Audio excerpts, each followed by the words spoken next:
புதிய திட்டத்தால் பரிதவிக்கும் பள்ளப்பட்டி மக்கள். மீண்டும் சுகாதார சீர்கேட்டில் சிக்கித் தவிக்கும் பொதுமக்கள். கரூர் மாவட்டம் அரவக்குறிச்சி சட்டமன்ற தொகுதிக்கு உட்பட்ட சுமார் 27 வார்டுகள் கொண்ட பள்ளப்பட்டி நகராட்சி பகுதியில் சேமிக்கப்படும் குப்பைகள் லிங்கம் நாயக்கம்பட்டி செல்லும் சாலையில் குப்பை கிடங்கில் தினமும் கொட்டப்பட்டு வருகிறது. இதில் குப்பைமேடு அருகாமையில் 300க்கும் மேற்பட்ட குடியிருப்புகள் குடும்பங்கள் வசித்து வருகின்றனர். மேலும் இப்பகுதியில் கொட்டப்படும் குப்பைகள் மற்றும் கழிவுகளை பிரித்தெடுத்து அருகிலேயே கொட்டப்பட்டு வருகிறது.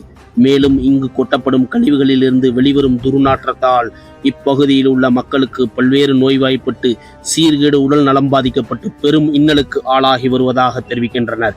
தற்போது பள்ளப்பட்டி நகராட்சியின் மூலம் சுமார் பெரும் மதிப்பீட்டில் கழிவுநீர் சுத்திகரிப்பு நிலையம் அதே பகுதியில் அமைப்பதற்கு ஒப்புதல் வழங்கப்பட்டதாக பொதுமக்கள் கூறுகின்றனர். இந்த கழிவுநீர் சுத்திகரிப்பு நிலையம் அமைந்தால் இப்பகுதியில் இன்னும் மோசமான சூழ்நிலை ஏற்படுவதாக அப்பகுதி மக்கள் குற்றம் சாட்டுகின்றனர்.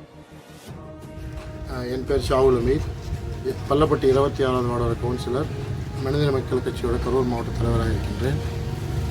என்னுடைய வார்டுக்கு உட்பட்ட குப்பைக்காடு கடந்த 30 ஆண்டுகளாக பள்ளப்பட்டியில் உள்ள அனைத்து குப்பைகளும் சேகரிப்போட கூடாரமாக இருந்து வருகிறது. 20க்கும் மேல் ஆண்டுகளாக இதை மாற்றுவதற்காக முயற்சி செய்து வருகின்றோம். அதற்கான முதற்கட்ட பணிகளாக இப்போது கடந்த 1 வருடமாக மக்கள் வைத்த கோரிக்கையின் அடிப்படையில் குப்பைகளை உரமாக்க மாற்றக்கூடிய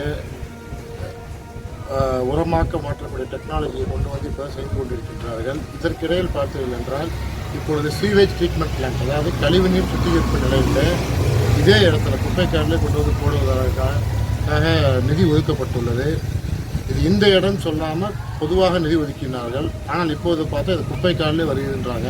இதில் முக்கியமான விஷயம் என்னென்னு பார்த்தீங்கன்னா, இங்கே இருக்கக்கூடிய நாங்கள் நிற்கிறது பின்னாடி பார்த்துருப்பீங்க பெண்கள் மேல்நிலை கல்லூரியும் அதே மாதிரி பெண்கள் மேல்நிலை பள்ளி, சுமார் இங்கே ஒரு 40,000 பொதுமக்கள் வசிக்கக்கூடிய பள்ளப்பட்டியில் இருக்கக்கூடிய ஒரே பெண்கள் கல்லூரியும் பெண்கள் மேல்நிலை பள்ளியும் இங்கே இருக்கக்கூடிய நாங்கள் நிற்கிறது பின்னாடி பார்த்துருப்பீங்க பெண்கள் மேல்நிலை கல்லூரியும் அதே மாதிரி பெண்கள் மேல்நிலை பள்ளி, சுமார் இங்கே ஒரு 40,000 பொதுமக்கள் வசிக்கக்கூடிய பள்ளப்பட்டியில் இருக்கக்கூடிய ஒரே பெண்கள் கல்லூரியும் பெண்கள் மேல்நிலை பள்ளியும் இந்த உஸ்வத்நசனா ஓரியன்டட் பெண்கள் மேல்நிலை பள்ளி தான்.